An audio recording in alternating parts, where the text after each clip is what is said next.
और डॉगिटाइजेशन आपको इस समय यहाँ पर इंदौर हाईकोर्ट परिसर से रिपोर्टिंग कर रहे हैं। आज दिनांक हो रही है 20 फरवरी 2025 और आज के दिन हम जब यहाँ आए हैं तो हमें एक और दुखद खबर मिली है कि जो ढोलक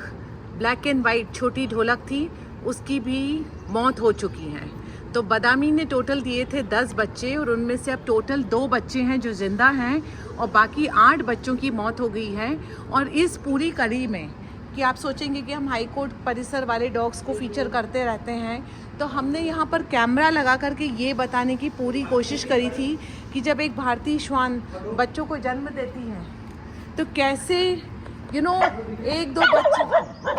एक दो बच्चे जिंदा रहते हैं और बाकी सभी के सभी बच्चे भगवान को प्यारे हो जाते हैं। लेकिन वो जो 1-2 जिंदा रहते हैं वो वापस से 6-7 महीने की उम्र में आते आते प्रेग्नेंट होने की कैपेसिटी रखते हैं और फिर से जो फीमेल पपी रहती है जो 6-7 महीने की होती है उनके 6 बच्चे होना चालू हो जाते हैं। और इसी तरीके से ये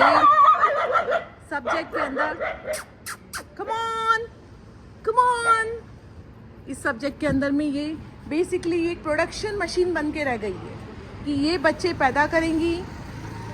उसके बाद में हम इनको एंटी रेबीज़ के टीके लगाएंगे, 7-in-1 का टीका लगाएंगे, डीवॉर्मिंग करेंगे, यहाँ पे हम खाना रखेंगे, पानी रखेंगे, खर्चा करेंगे और उसके बाद में कुछ महीनों के अंदर ये बच्चे शांत हो जाएंगे। तो 1-2 बच्चे फिर बचेंगे, फिर वो पैदा करेंगे, फिर हम खाना खिलाएंगे, एंटी रेबीज़ करेंगे, 7-in-1 करेंगे, डीवॉर्मिंग करेंगे, इलाज करवाएंगे, फिर उनमें से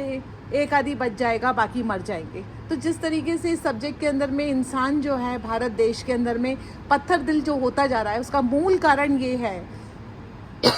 माफ़ कीजिएगा कि हम इन जीवों की मौत देखने के आदी हो चुके हैं। Excuse me. हम जैसे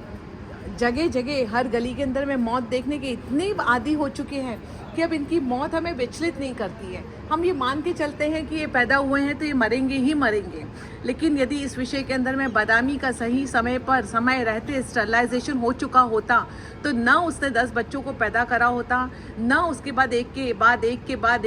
एक उन बच्चों की मौत होती और ना समाज पत्थर दिल बनता, ना हमारे 7-in-1 पे खर्चा होते, ना हमारे एंटी रेबीज़ पे खर्चा होते, ना हमें बार बार प्लास्टर के लिए इन डॉग्स को लेके जाना पड़ता और ना हम बार बार इस सब्जेक्ट के अंदर में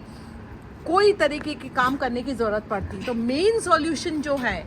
एक बार फिर से ध्यान लगा करके सुन लीजिए कि मेन सॉल्यूशन विषय के अंदर में यही है कि डॉग की स्टरलाइजेशन करा दीजिए, ना रहेगा बांस ना बजेगी बांसुरी।